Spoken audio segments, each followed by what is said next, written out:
Hello, women's hockey fans. Welcome to another episode of At Even Strength. Erica L. Ayala here. We are going to be joined by Rachel Donner in just a little bit.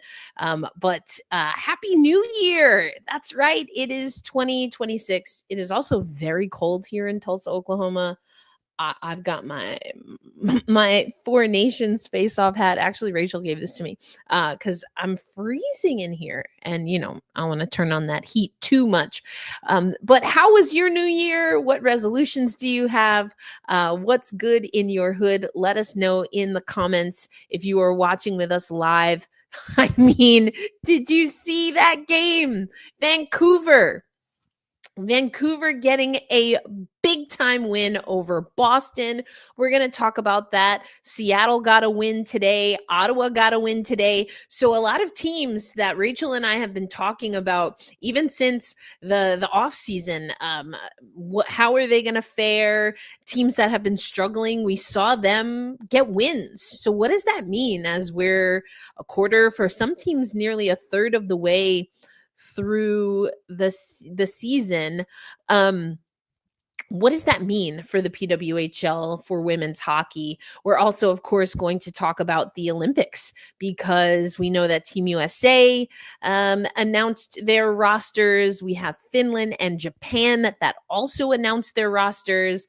Word on the street is Hockey Canada is going to announce their Olympic roster next week, along with a lot of the teams. But we're going to talk about the field. We're going to talk about what teams qualified, of course, in addition to Italy, who is the host nation. We are going to break all of that down. But, first, the new year. Ava and we dropped a 3-part Seattle Torrent specific podcast over at 206 Sports Collective, which is where my Seattle hockey content now lives. But, we were talking about what the Seattle Torrent needed to do. And a part of that was also predicated on, should we be worried about Corrine Schroeder? The answer is emphatically no. If you listen to our show, we've been talking about this for a while, but as I said to Ava, we kind of have to talk about it. Before today's game, Corrine Schroeder, who was the presumptive number one coming into this expansion team, played actually one game less than Hannah Murphy and had 0 wins. That's right. The Seattle Torrent have only won up until today with their rookie, Hannah Murphy, in net. And, what does that mean for Corrine Schroeder?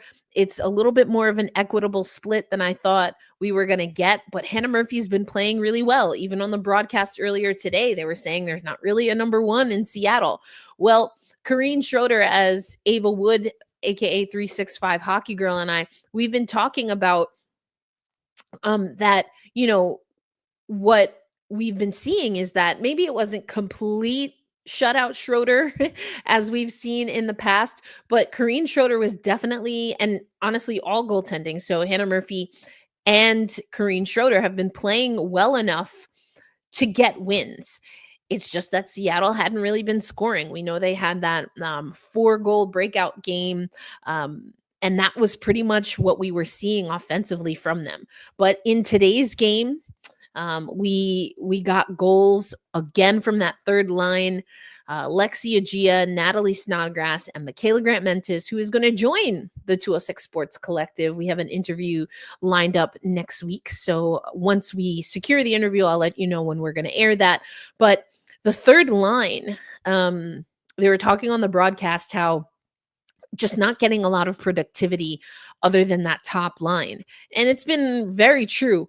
What's also been true is that the third line, and Ava and I broke this down on the 206 Sports Collective, which is also part of Black Rosie Media. You can go check that out. But we were talking about that the third line has been so good at setting things up. But now we're starting to see Agia got a goal, another goal today. Michaela Grant-Mentis on the primary assist. Natalie Snodgrass had a really great opportunity. That line has been putting in work. I got to see the first handful of games for the Seattle Torrent when I was in Seattle. I'll be back in Seattle soon. And that line has been working from day one. It's been a hardworking line. And that's what you want from your quote unquote bottom six, is for those forwards to give you great shifts both offensively and defensively. So then effectively are setting up your team to be their most effective when you have some of your snipers like an Alex Carpenter. Julia Gosling has been fantastic. I think Hillary Knight is a little bit more of a setup, or has been playing that role for the Seattle Torrent, but I think we're going to start to see Hillary Knight get going here. So I think that things are starting to come together for Seattle. They played a really great team earlier today in Toronto. The first meeting between the Seattle Torrent and the Toronto Scepters. So that was a good one. I think that game goes into a shootout. Toronto had a great second period. I mean, they came out the gate, boom, boom, boom. And so from the Seattle perspective, what we were able to see is that Seattle was able to crank it up because they came out in the third period super determined, looking really good. They looked a lot more, they were using their speed a lot more, I should say, because Emma Malte and Natalie Spooner were looking really good for Toronto. Daryl Watts continues to be a phenomenal player this season. But what we saw is that Seattle was able to counter. And I think that was really critical. And it's something that Ava and I have been talking about, but it's also been a question that Rachel and I have talked about. So again, Seattle gets a win, Ottawa gets a win, and we also see Vancouver get a win. So I'm going to bring Rachel on the screen now because we have to talk about this.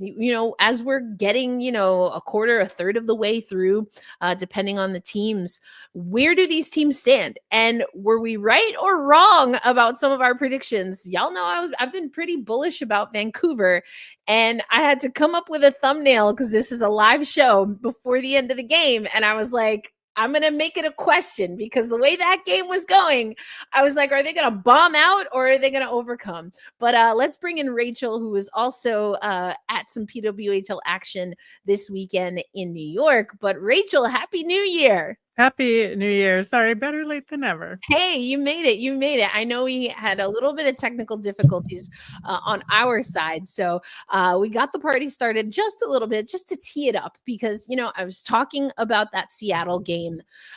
We have to talk about the Ottawa Charge and Vancouver as well.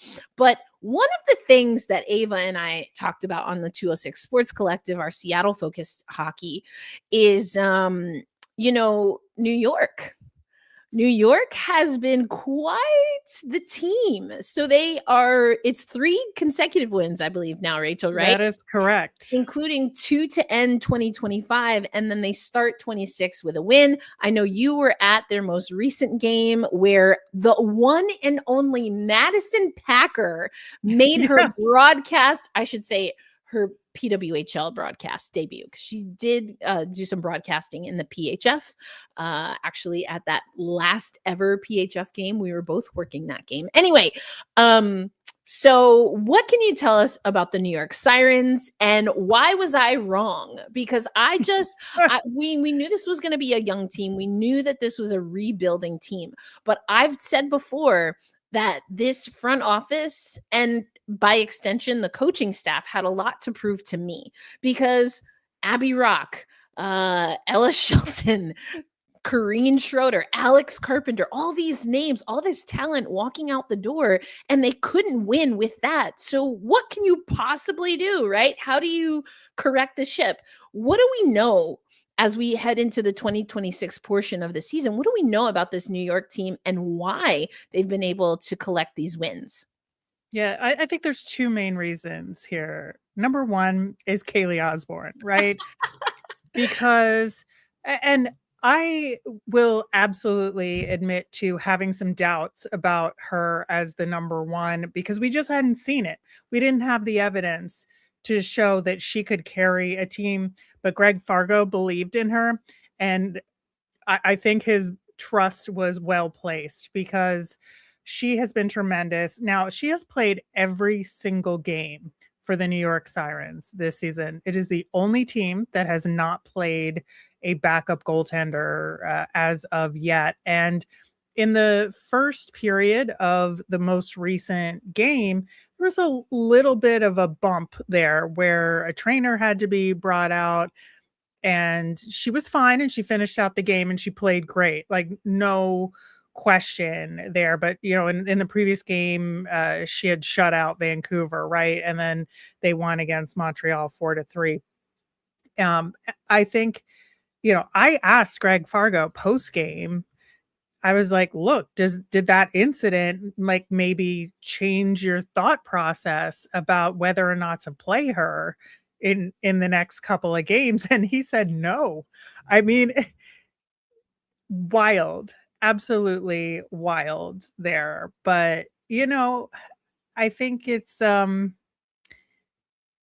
is going to be an interesting storyline, that is for sure, because when push comes to shove, you need to get your backup goaltender some reps. But with this league being the way it's so relentless Oh my goodness. Yeah, go ask that Montreal when about that. yeah, like when do you put her in? When It's do a you do it? valid question about Yeah. when do you put Kelly Shanahan in there, but you gotta do it at some point. My guess is it's not gonna be Tuesday against the Toronto Scepters because that's the last team that beat New York. So it is a continuing storyline. There is another reason, and I would say they've got a lot of young players, right? That Yeah. they just drafted, and they're putting different lines together. And you listen to um you listen to Casey O'Brien, you listen to Culty, and they've been working it out, right? And things are starting to come into place. Kristen O'Neill has talked about it recently that, they were just taking the time they needed to gel, and they're kind of hitting a stride right now.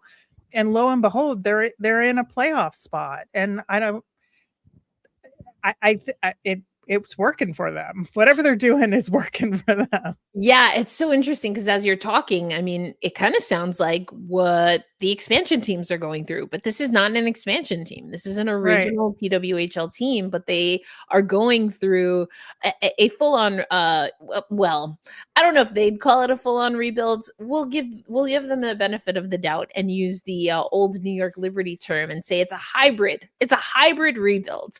Mhm. Or For retool, as a Right, lot of exactly, teams would yeah, say. rebuild, retool, whatever. I mean, all the same, but also very distinctly different depending on who you talk to in hockey.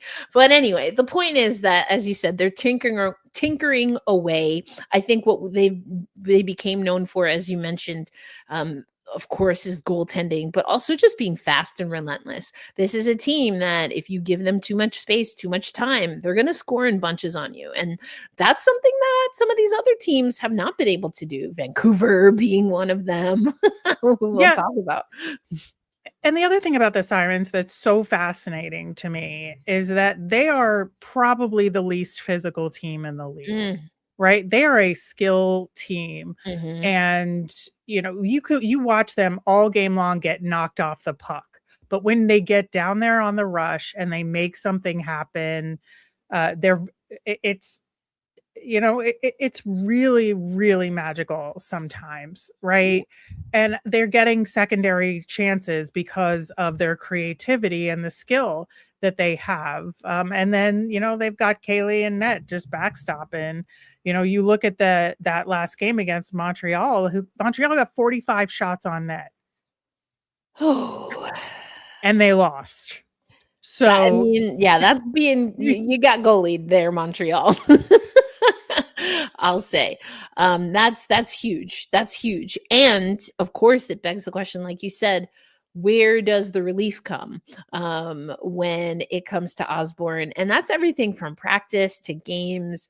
We on the 206 Sports Collective with Ava Wood talked a little bit about how some of these teams, Montreal in particular, has talked about these takeover tour games are brutal, having to pack for like a month on the road and sometimes in cities that there's no PWHL fan base. And so there's a lot of newness there. So yeah, I think the Sirens have definitely been a feel good story. As you mentioned, they're in a playoff spot. I mean, when you're in the third spot, you're probably in the playoffs because we still got to figure out what's going on there. But so just to run through this real quick, and then we'll get into some other things. But as of the final whistle for that Vancouver win, the standings are as follows. We have still at the top is the Boston Fleet, followed by the Minnesota Frost, then the aforementioned New York Sirens, the Toronto Scepters, Seattle Torrent at 5, and then the final 3 teams, Vancouver, Ottawa, Montreal. Now, Montreal is such an interesting story here, Rachel, because although they hadn't been scoring a lot, they also weren't letting up a lot of goals, but that has changed a little bit here. And it's changed just enough to where now they're they're at the bottom of the standings here, Rachel. What do you think other than, getting goalied by Osborne, as we just talked about? I mean, are there any concerns that you have given what we are seeing or maybe what we're not seeing from Montreal so far this season? I mean, if you look at percentage-wise, because there are different games played, Right. Montreal's in 6th. So I wouldn't panic if I were them, and they're doing a lot of good things. Corey Chevery talked about that post-game after the Sirens game, and she's just like, sometimes you do all the right things and you still don't win the game. And so she still feels pretty confident in her group right now, and that, the wins will come when they need to, because again, and I think they generally played a very good game. They didn't give up at all. The 6-on-5 I thought they had at the end of that game was very effective. New York did not get an empty net goal with like over 2 minutes of empty net time, and there's something to be said for that. So Yeah. like defensively, like everybody was going all out there. And so I would not hang your hat after that loss, to be honest. I think there's a lot of good in Montreal. And of course, they have like the offensive firepower and, one of the best players to ever play the game on their team. So, Yeah. I wonder if she'll make the Olympic squad, Rachel. If I don't know. We only. won't know for like a week or something Yeah, at this it's so point. strange. Yeah, we'll get into that. We're definitely going to talk Olympic rosters. I mean, whoever could we be talking about? Someone known as Captain Clutch, maybe. You Yeah. know. And listen, just because the NHLers are coming back, Captain Canada still remains with MPP, just for the record. Like, and this is a little anecdote. So I was at the Team USA Summit a couple of months ago, as you know, and I forget if I asked Caroline Harvey or Kendall Coyne Schofield, but I was like, it must have been, well, all and Hillary Knight was also there. All 3 of them have been to an Olympics. And I asked one of them, I was like, listen, so like, do you feel pressured now that the NHLers are coming back to like, get them acclimated? These are going to be first time Olympians, a lot of them. And like, they just started busted out laughing, because of course everyone's focused on the NHLers coming back. And I'm like, yeah, women's hockey is not new. We're true to this. Anyway, we'll talk about rosters coming up, but let's talk about today because we had 3 games on tap today in PWHL. As you were coming on, Rachel, I was talking a little bit about Seattle that gets that win over Toronto, had to go to a shootout. First head-to-head between these 2 squads. So Toronto seeing the second expansion team there, and they took it to a shootout.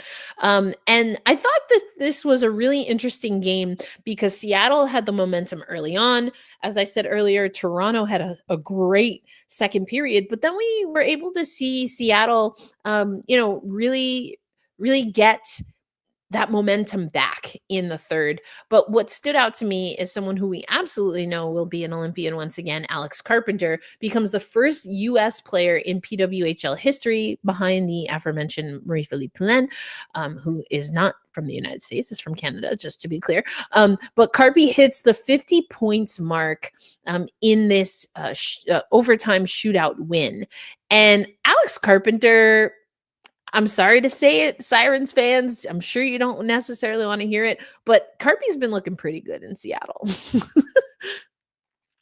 Yeah, I mean, I think so. You know, the whole expansion conversation is something, we'll continue to talk about, and because they're going to do it again with more teams this off season, and there's going to be more upheaval.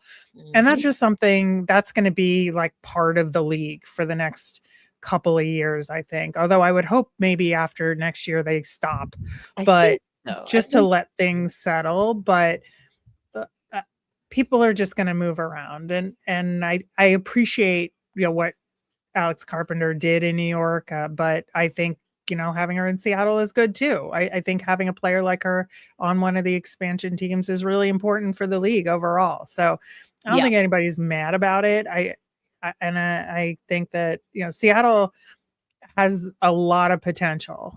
And I think they're much like New York right now, are starting to come into their own a little bit more. Yeah, I think you nailed it. And again, Ava Wood and I, Ava Wood is the creator behind 365 Hockey Girl. We've done a deeper dive into Seattle. So we're not going to spend too much time there for At Even Strength, which is our overall women's hockey podcast. So we're going to go to the next game that was on tap, or I think these were actually happening simultaneously. I was tapped in to the Seattle game. But my good friend Blake Bolden, also making her PWHL broadcast debut actually a couple of weeks ago, but was on this call earlier today. We're going to have a nice interview with Blake Bolden coming up soon. But Ottawa getting a win. Oh, go ahead. Yes. Sorry. I want to go back to the Madison Packer broadcast. Oh, yes. Thing, because I did not see Madison Packer broadcast because I was at the arena. At the game, however, I did see Madison Packer chug a beer on the Jumbotron in the next game. So of course. Have to point that out. Mad Pack, always going to be Mad Pack. I actually did reach out after the game, and because I tuned into that game late, Madison's broadcast debut, and I was like, hey, congrats, heard you on the broadcast. And I tuned in just as Madison was there was something with regard to, of course, her pro career, which was all in that New York tri-state area. And of course, the Sirens, or PWHL New York, was mentioned. And Madison, without skipping a beat, mentioned the Riveters, mentioned that there were a lot of Riveters and Packer jerseys in the stands. Some of them definitely belonged to mini Packers because her children were at that game, and Anya Packer was there. But it was really cool to hear and to see some of these former players now on the broadcast. But Blake Bolden, I think second, I don't know, second or third, but I think it's at least the second game that she's done for the PWHL. Ottawa taking down Minnesota. Brienne Jenner with a brace, Mrazova and Clark. So Katarzyna Mrazova, who we are assuming will be an Olympian, and Emily Clark, who also probably is going to be an Olympian. They both get their first goals of the season. Now, Mrazova obviously coming back from like a lot of different injuries. Clark also has been banged up there. So these are key players, right? Jenner, Clark, Mrazova for Ottawa, for them to start getting going here and to collect a few significant wins, right? Because not only did Ottawa take down Minnesota today, but before the new year, right? And on the back end of 2025, Rachel, the first team to take down Boston. Don't know if I had this on my bingo card, but of course it was the Ottawa Charge. Like I say, oh yeah, I didn't have that. And then I'm like, but Erica, why didn't you? Because everything that we know about Ottawa is that they are the most unpredictable. Right. Well, that's the team culture, right? But one thing, in all seriousness, that I do admire about this game that they had against the Frost is they never took their foot off the gas in this game, right? Because they get a 4-1 lead, right? And Britta Curl scores, makes it 4-2. Like, that was it. We were done. The third period, nothing. And that third period was a very, very strong period for the Ottawa Charge, right? Mhm. And they did not take any penalties, which is something they might have done in the past, right? Yes. It's called growth. Growth. Yeah. Yeah. That's what I'm saying. Is like they settled down, they hunkered down and they said not on our watch Love to see and it. they just shut it down and won the game Yeah. really effectively. And that what was so impressive about that win. Yeah, 100%. And then, Vancouver. So there's a theme. There's a theme here because Yeah. I Late alluded to bloomers it. Yeah, late bloomers that or also have, mid-season bloomers, yeah, whatever you have want to call it. historically had difficulties closing out games. Something in the water. Right. Circle it. January 3rd, 2026. Teams that we have talked about for, maybe being anti-clutch. Interpret that as you want. But I think that, yeah, we're starting to see some teams get it together, and the goaltending through and through has been phenomenal. I mean, we talk about it all the time in the PWHL, but we saw some great saves from Reagan Kirk and I'm sorry, I completely just blanked out. Emirates Mashmeyer, in this game. And so, they really had to be on their A game here. But I thought this was another great win in the series of today, but a very important win for Vancouver. They have struggled to score multiple goals. They have been a team that has lost leads and has not been able Right. to come back once they give up a multi-goal lead, or I should say, are trailing by multiple goals. That they rewrote the script for today. Absolutely. I think this is a turning point for them. I mean, to win against Boston, and to really show that you can beat Aaron Frankel on the Yeah. right day. Oh If God, I you said Reagan Kirk. I'm sorry, but you know what I meant. Reagan Kirk did Yeah, play today, but earlier. Sorry, my bad, right. folks. It's late. But not that this loss was Aaron Frankel's fault per se. No. It wasn't, but it's that she is beatable if you approach the game the right way. And Brian Nadolski, I think, has been very dedicated to the system that he's putting in place and confident in that system that it was just going to take a little while, but it Yeah. was going to work because he believed in it and that the personnel he had fit this system. And this is the first game where I was like, oh, okay. Yeah. Like, Like maybe you're not just talking. maybe you're not just talking and you'll eventually get there. And I think, again, this was, going back to Ottawa's third period, the third period for Vancouver in this game was one for the ages, right? Because Boston was up by 2 and Vancouver, especially Jamie Lee Rattray Radford. Yes. Oh, scores within the first 20 seconds of the third period. And you're like, well, this game's over, right? No, this nope. game was not It over. was not.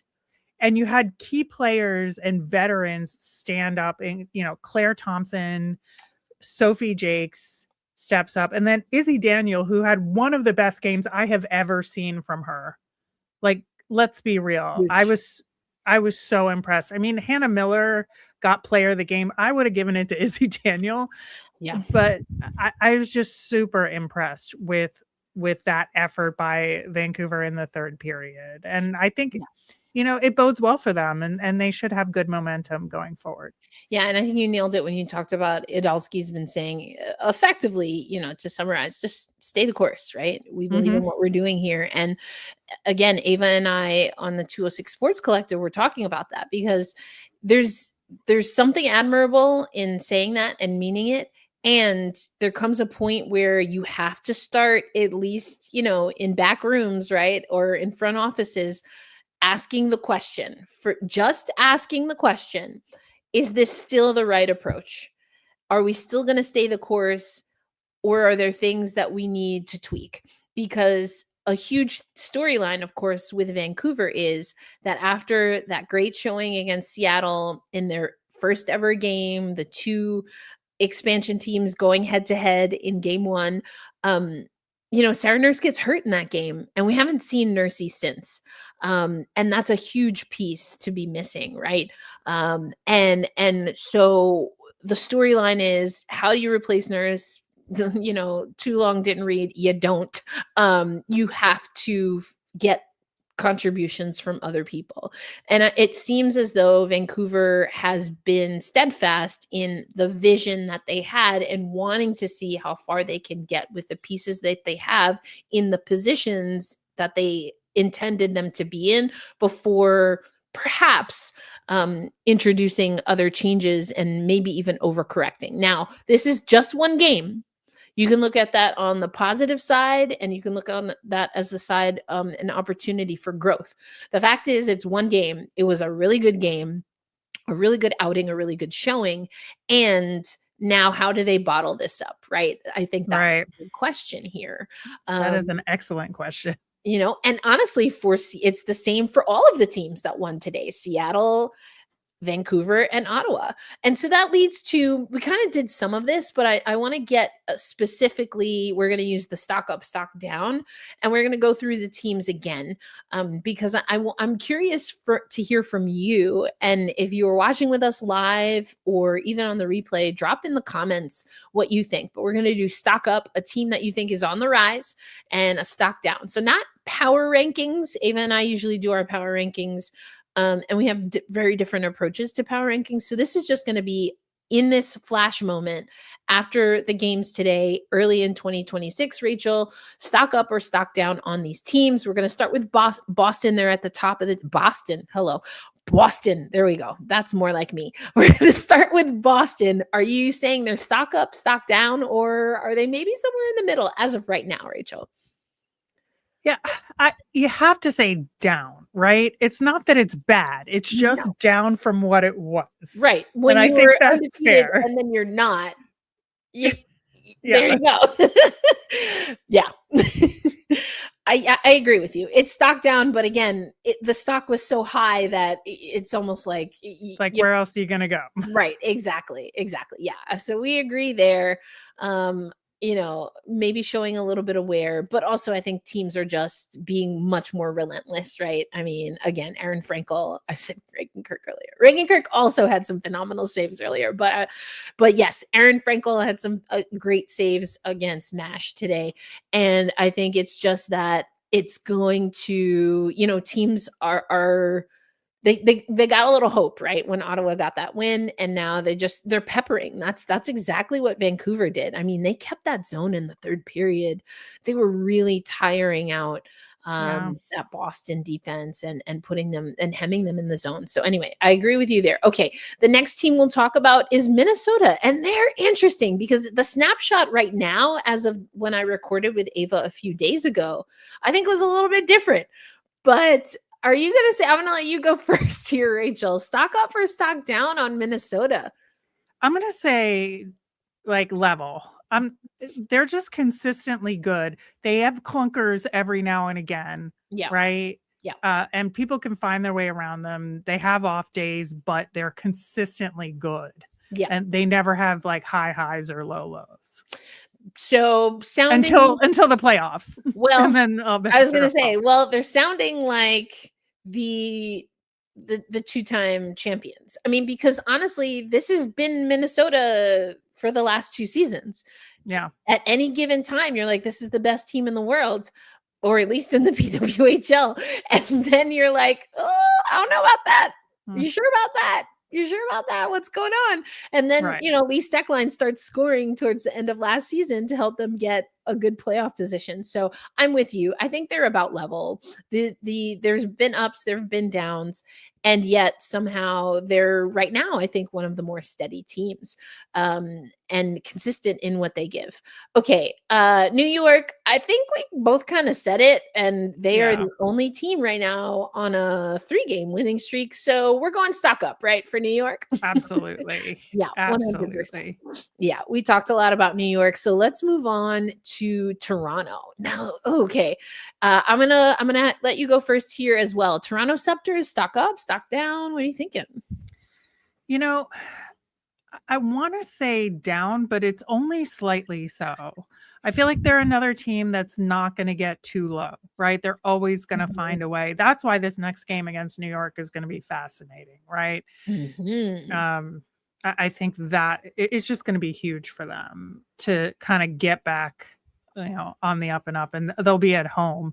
So, I think there's a really good opportunity for them there, but it'll depend on, which New York team shows up and who's in, and if, Kaylee Osborne is still playing, which she will. Yeah, But, probably, yeah. I mean, but or they'll pull a Steve O'Rourke and, just I could not believe that Hannah Murphy got her first game so early, but I loved it, and it's worked out for them. I agree. I think for me, though, I kinda have them at neutral. That was my mhm, hunch. Not like a confident neutral, but I didn't feel that up or down. I felt neutral was probably more how I'm feeling about Toronto than up or down. So that's literally kind of what neutral means. So like neutral-ish, neutral adjacent. The essence of neutral for Toronto right now. I'm curious to see. I think you're right.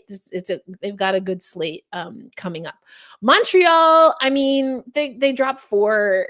It's a down. It's down. yeah, Yeah. yeah, it has to be. Yeah, I mean, and we've talked about this before with this Montreal team, um, top of the table for all of last season, and yet we weren't really seeing a distribution on the offensive side, um, that sometimes, kind of bit them in the butt, including in the playoffs once again. So, I think a lot of people are enjoying seeing Abby Rock take over Montreal on that top line. And are enough people outside of that contributing positively offensively? It's a question. I think there's still room for improvement there, but it's a down. It's a down for Montreal. Seattle, this is another interesting one. Ava and I had trouble with this one, Rachel. My and then I mean, I had a game today that was pretty big. I'm going to say up. I think neutral could probably also be okay, but it's either neutral or up. I'm skewing toward up though, and that probably is the recency bias of Corrine Schroeder finally getting a win. It's not that she hasn't played well enough to earn a win, but she finally gets a win. So I'm saying stock up for Seattle Torrent. What about you, Rachel? Yeah, I mean, I tend to agree. It's very slightly up. I want to see like some consistency Yeah, before I say that there's a trend to it. 100%. But I do think, it was a good statement win today. So Yeah. 100%. Then we have Vancouver and Ottawa. I mean, again, literally just saw Vancouver play. I'm going up. I'm going up. And you know what? It's kind of the opposite of what we said for Boston because the down has been so down. The fact that they got a win, the fact that they had a great third period, I'm going up. yeah, I'm going to reserve judgment because our last two teams that we're talking here, like you're talking Vancouver and Ottawa's the last one, they're playing each other next. I want Yes, to see I the know. results. I want to see the That's fair. results of that game. That's fair. That's fair. We'll have to re-up. And I think we both tipped our hat a little bit on our games to watch, which I love. Yeah. We'll get to that a little bit later. But that is 100% fair. I'm just, you know how I feel about Vancouver. And like any chance to be like, maybe I wasn't completely wrong about this team, I'm taking. Because I've been super high. Kara Mori, loved her at Princeton. Super excited to see her in the PWHL as the GM. Brian Nadolski, who we talked about, like his experience in women's hockey at the international level, in particular, coming into this league. So I've been wanting to say good things about Vancouver all season. So this is my chance. I'm going up, but neutral, I think, is completely fine. But you're absolutely right. Consistency. And again, Ottawa is stock up for me. I think their stock up is a little bit higher because they also were the first team to beat Boston. Um, and the consistency. Can we get the consistency? I think the brace from Jenner, again, Mrazova and Clarkey getting on the board, those are all great signs.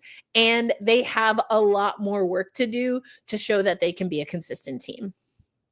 Yeah, and I think, you have to say they're on the up because that's 2 wins in a row against very good teams, Mhm. and, there's something to it, but that's why this game against Vancouver is gonna be interesting because this is gonna be a really big test for Brian Nadolski and that system in Vancouver to see if it could work up against the style of play that Ottawa likes to have, the more physical, Mhm. real, get stuck in the mud kind of style of hockey, which is not exactly what Vancouver is suited to, in my opinion.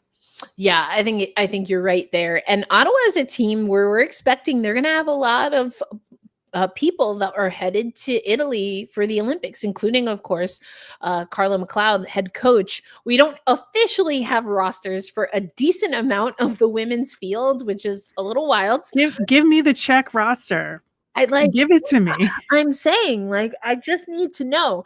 But we do know who will represent Team USA. Team USA, they delivered their rosters on time and in full. We've got the men's roster, the Paralympic sled hockey roster, which is effectively just a men's para roster. Anyway, I have thoughts. We've talked about it before. We will definitely talk about it more. And then, of course, the women's roster. That's what is most appropriate to talk about here at Even Strength, our women's hockey podcast over at Black Rosie Media. So let's get into it. We know the USA roster. Finland and Japan also have their rosters available. 16 players from PWHL players on the US roster, another 3 on the Finland roster. So Susanna Tapani, who we saw play today, Savalainen from Ottawa, and Karvinen from Vancouver. So everyone from Team Finland was in action today. And so those are the Finnish players that are currently in the PWHL who we know were named to Team Finland. We're going to get to the U.S. roster. Just want to remind people of the field in case you don't know, but the full women's field, which is an expanded field for the Olympic tournament this year, includes Italy, who are the hosts, of course, the United States, Canada, Finland, Czechia, Switzerland, Japan, Sweden, Germany, and France. Like what was that, Miss America or Miss Universe or whatever it was, France? But I don't know. Oh, it's a good reference. I'll send you the video after this. But okay, so let's talk about this US roster. We talked about the rivalry series a lot. The US dominated, especially that second leg. It didn't look good for Canada. But the big question mark that we talked about, Rachel, was goaltending. And we were right. Goaltending. It's all about Aaron Frankel, Gwyneth Phillips, and Ava McNaughton. And I know we've talked about this before, but now that it's officially official, what do you think this signals for the future of USA hockey, that they're going fresh faces, like brand new fresh faces? 3 of the 11 first-time Olympians are going to be in net for the US. They're the right goaltenders, though. That's the thing. And, we had talked previously if we wanted to see like a Nicole Hensley, Maddie Rooney, one of them in the 3rd spot.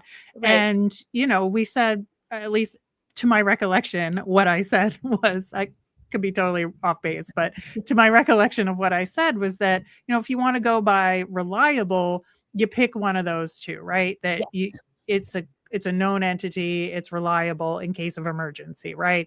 But if you really want to roll somebody into the system so that they have the international experience for the future, right, in this kind of high pressure setting, even if they'd never play, just to be around it and experience it, Ava McNaughton was the right way to go, right?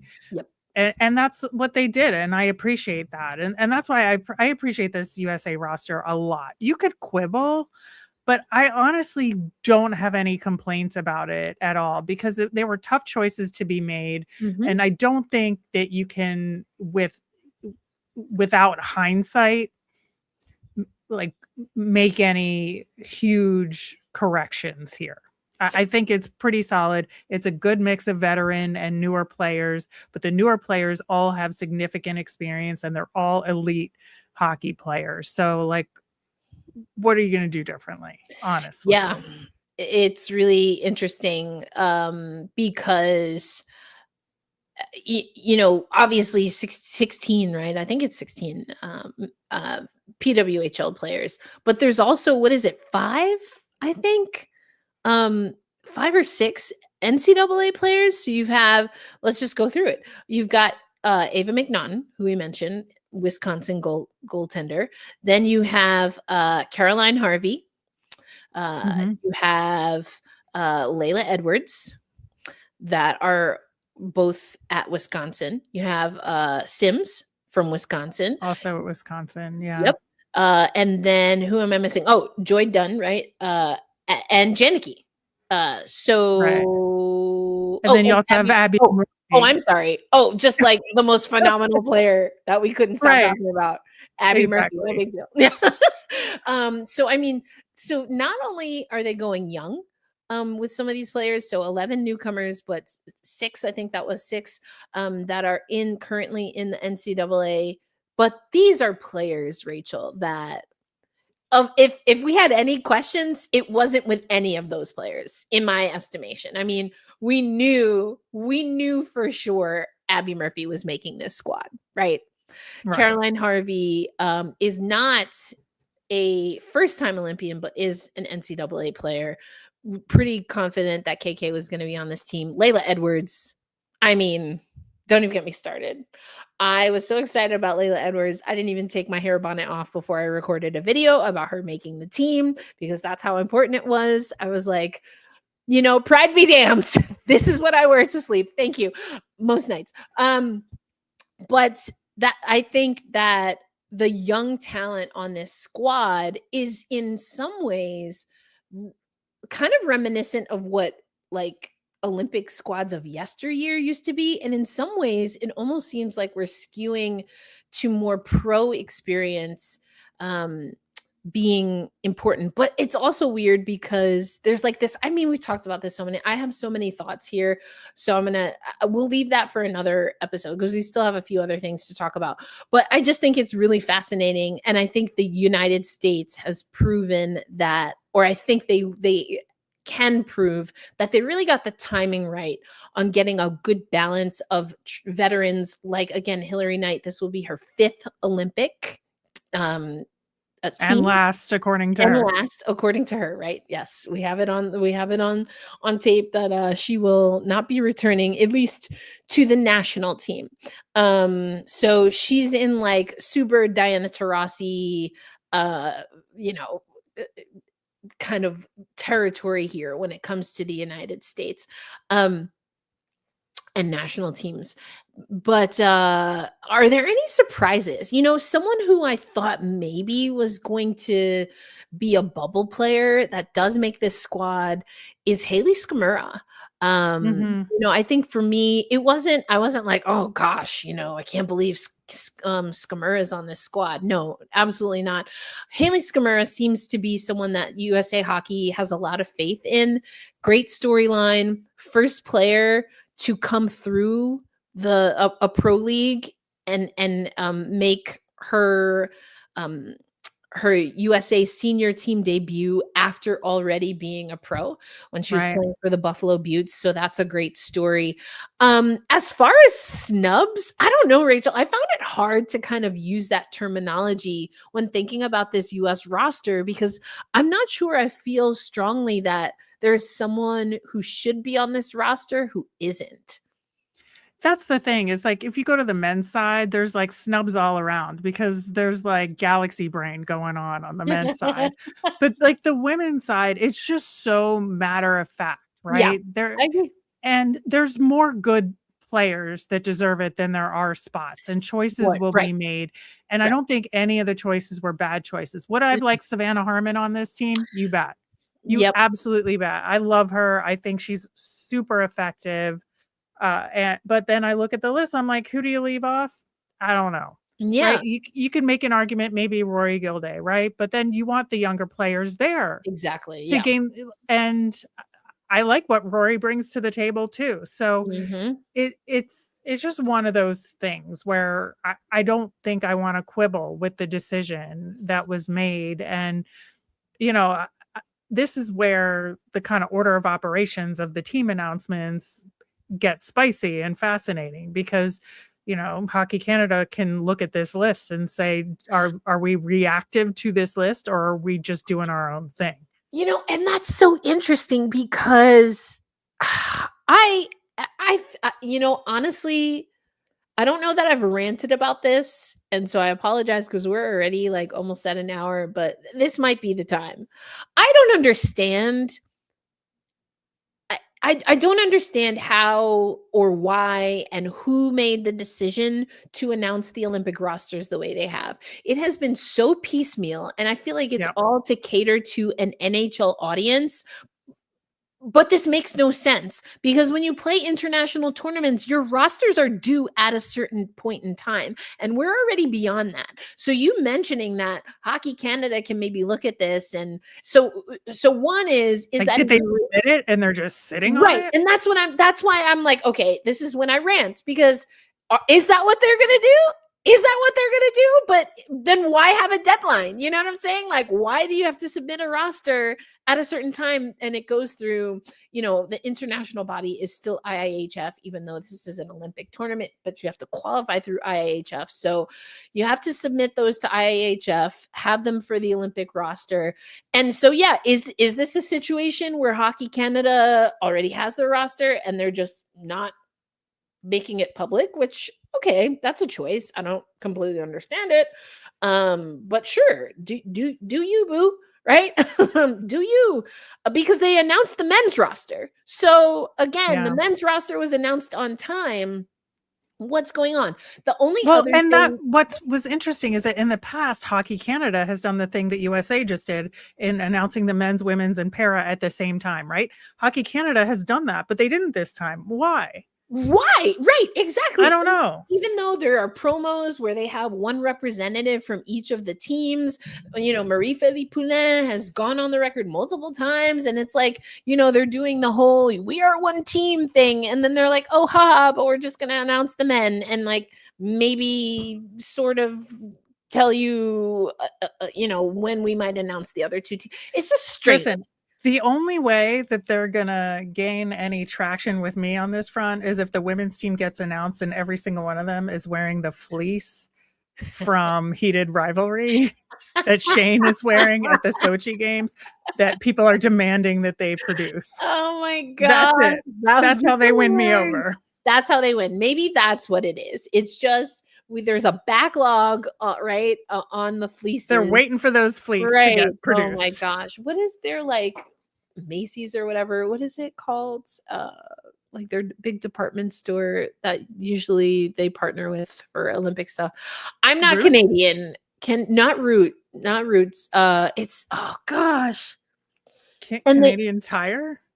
it's not Canadian Tire. There's another one, and like they're mittens. So shout out to Shireen Ahmed. Also shout out to Shireen and the entire Burn It All Down crew. If you didn't hear, they are on their way for a comeback.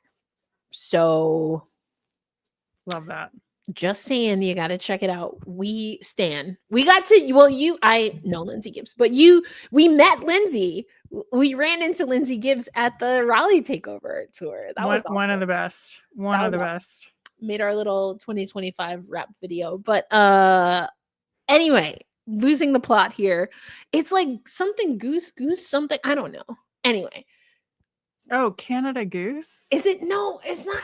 I Like don't the know. coats? Anyway. I know. And now I'm so yeah, I'm not from Canada. Tell us you're American without telling us you're American. This is one of my moments. Okay, anyway, moving on. I don't understand it. It makes no sense. We got like 6 players, the first 6 but only from the men's squads. Like what are we even doing? I just ugh. Anyway, this over attentiveness to NHL players returning. And maybe it's also because I'm from the United States, because I mean, I guess they could maybe medal, but like, when's the last time we saw that happen for a men's team in the United States? When we know that the women's team, barring something going horrifically wrong, we know that they're playing for a medal, and it's not bronze. I mean, it could be, but it's it's probably not bronze. It's probably not bronze. The men, maybe they'll make the bronze medal game. Maybe. No, I don't know. With the NHL players, I also think there's a little bit of American / North American exceptionalism with that, which drives me crazy. But anyway, enough about the boys. We don't need to talk about them. I am very curious what's going on with Hockey Canada. And another thing is, there's two things that stand out to me. One is something we already mentioned, which is Sarah Nurse. I don't even want to finish my thought. I think I'm just gonna leave it there. Like, I'm a little hurt. I don't know. Sarah Nurse was coming back from injury going into the 2022 Olympics, and that was a really tight turnaround. Yeah. I don't think she's on track. I just don't. Yeah. I mean, it's hard because, they try and keep these things, close to the vest, but that could be affecting the release of the list as well. Yeah, that's what I'm thinking. Maybe, if it's close, because we do still have like a month, I guess, or so, give or take. And so if you can start, I don't know what her on ice activities are right now. So that's one thing that I thought of. Another thing that I thought of specifically with Hockey Canada is Hannah Miller. Right. We still don't know what's going on there. So I don't know. I always thought it was a long shot. I'm surprised Hockey Canada has tried as many times as they have. For those who don't know, Hannah Miller did compete at the 2022 Olympics in Beijing for the host nation of China. So is an Olympian, but now is trying to get approval to compete for the Canadian Federation instead of the Chinese Federation moving forward. So those are two holdups, but that doesn't explain the rest of the field, right? That doesn't explain why we haven't gotten the rosters there. So I don't know. We've got 6 days to wait. Oh gosh, it's too long. I want it now. I want it now. Oh, okay. I guess 6 days. By then, we'll be getting ready for our next episode of At Even Strength, which is our women's hockey podcast over at Black Rosie Media. Thank you for those who have followed Rachel and I over here.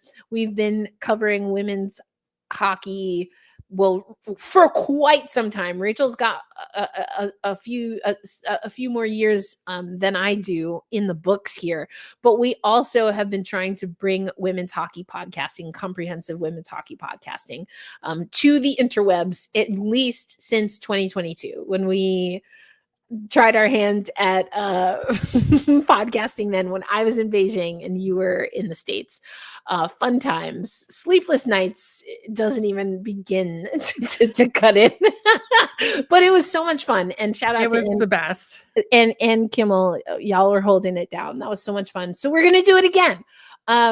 But as we close out for this live show, Rachel, because we wanted to get all the games in from today, we have to do our, I don't know if it's yours, I should say. I don't want to speak for you in this case. One of my favorite segments, and definitely our longstanding segment, is the upcoming schedule, but then also our pick for games to watch. So we have to wait 6 days at least for the Canada roster, but we do know that there's some PWHL action.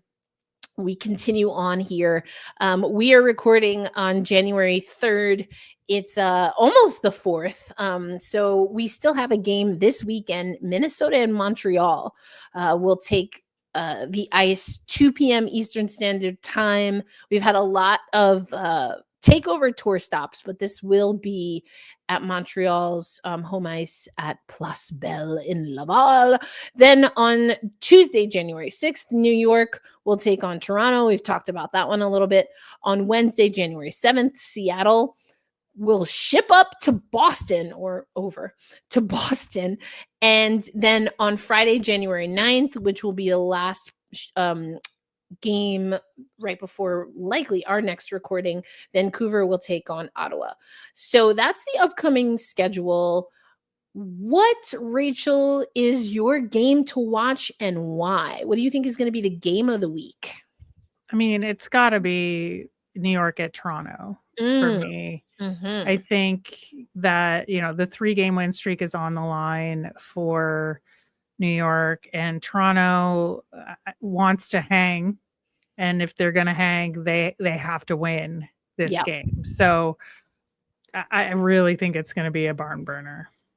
Yeah, I think you're right there. For me, it's going to be taking a look at the opposite side of the standings, and it's going to be that Friday, January 9th, Vancouver at Ottawa. We talked about consistency. Both of these teams coming off really good feeling wins, I'm sure. Who has the momentum? Who's going to bottle that up and get serious about getting some standings points? That's the game I think is going to be the game to watch, because it has implications up and down the standings because of how things have been going. Things are super tight. You have to be able to get points. And if you can get those wins outright, even better. But Ottawa and Vancouver are not teams that have been able to do that with any consistency. Both of these teams need points. They need to start collecting points, standings points in bunches. So I think that's going to be a knockdown drag out, and I'm very curious to see what happens. I will also give an honorable mention to tomorrow's game, Sunday, January 4th, Minnesota, Montreal. We set our stock up, stock down. Stock is down for Montreal. Stock is about level for Minnesota. So what can Montreal do here? I think can they end this losing streak, or is Minnesota going to show that that again, they're not new, they're true, and that's why they have 2 banners and 2 rings for those who've been on the squad since day one. So those are the games that we have to watch. Either way, you're always going to want to tune in to PWHL action. Some fantastic voices have debuted this year. We already talked about Blake Bolden, Madison Packer, and even some other folks that I might not personally be familiar with, but the league is growing. We've alluded to more teams are coming, so I'm excited there. I also want to give a shout out. I did not gush over Layla Edwards as much on this podcast. Don't worry, on this episode, I should say. We have an Olympic preview to do 100%. With that. We have time. But what I do want to say is that for those who don't know, the Olympics, although it makes a lot of money for someone somewhere, I don't know, probably at the IOC level, this is usually a labor of love, not just for the athletes, but for their families. And so Layla Edwards make her first Olympic team, and the Edwards family from Cleveland, Ohio has a fundraiser that they're putting together. So if you are so inclined, check that out. And of course, we will have everything there for you. But Layla Edwards will be the first Black woman to ever compete at the Olympics for Team USA. Blake Bolden has been in the system. Kelsey Colzer has been in the system, but have never made an Olympic squad, let alone been on a senior national team for an actual, competition, an IHF regulated competition. So this is a huge deal, and I think it would be great for the Edwards family to be there. So again, this is not the only Olympian whose family has put together a fundraiser. I'm sure will not be the last, just because of how the Olympics still work. But we just wanted to give a shout out there, and shout out to Nicole, who is personally who I saw post that first, does a great job covering NCAA. So that is our show. But Rachel, before we head out of here, let folks know where they can find your work. And I know you've been heading to the Sirens games, so it's not just your podcasting, but your writing, right? Also these days. Yep, I'll be writing some stuff for Hockey Hot Stove, so check it out there. I have a couple of things coming up soon on that site. And I'm at R Miriam on Ye Old Blue Sky. That's where I hang out most. So feel free to message me there. Fantastic. And Erica L. Ayala here, your founder of Black Rosie Media, which is where our women's hockey podcast at Even Strength lives. I alluded to this, but we have some interviews that are coming up for our 206 Sports Collective, we are going to talk with Michaela Grant Mentis, and we'll recap some of that on this show. And then also Blake Bolden is going to be joining me for an interview. For those who don't know, first Black woman to play pro women's hockey. That was with the Boston Blades and then the Boston Pride in the NWHL / PHF. Also paid for the Buffalo Buttes for one season. That was a fun one. But also the first Black woman to be a scout for the LA Kings, is on broadcasts, of course, this year with the PWHL, but has also been doing some NHL work. I mean, she does a million gazillion things. My favorite fun fact about Blake Bolden is that she remains my favorite hockey player ever. So we're going to have Blake on the show. And again, Black Rosie Media will be boots on the ground in Milano Cortina. So Joe Dabney and I will be in Italy, but Rachel, we hope you, as well as Angelica and Ava, will continue to contribute from stateside. So we have so many fun things planned there. If you're not already subscribed, go ahead and do that. We've got some great interviews coming up. We have plenty of things to talk about, including the Canadian roster when we finally get it, not to mention the rest of the field. And of course, we will be analyzing and giving our hot takes all throughout the Olympic tournaments. But for Rachel Donner, Erica L. Ayala, what a great day in PWHL action. But again, who has the staying power? Who has the staying power? Only time will tell, and we will have you covered right here at Even Strength. Until then, a reminder to be kind to yourself. Please, please, please. That's extremely important. It's harder some days than others, but it's still worth it. And when you have that energy, extend that kindness to other people and hold fast, stay true, and go support women's sports. Yeah, that's what we do here. And so we appreciate you for joining us. Until next episode, peace out, everybody.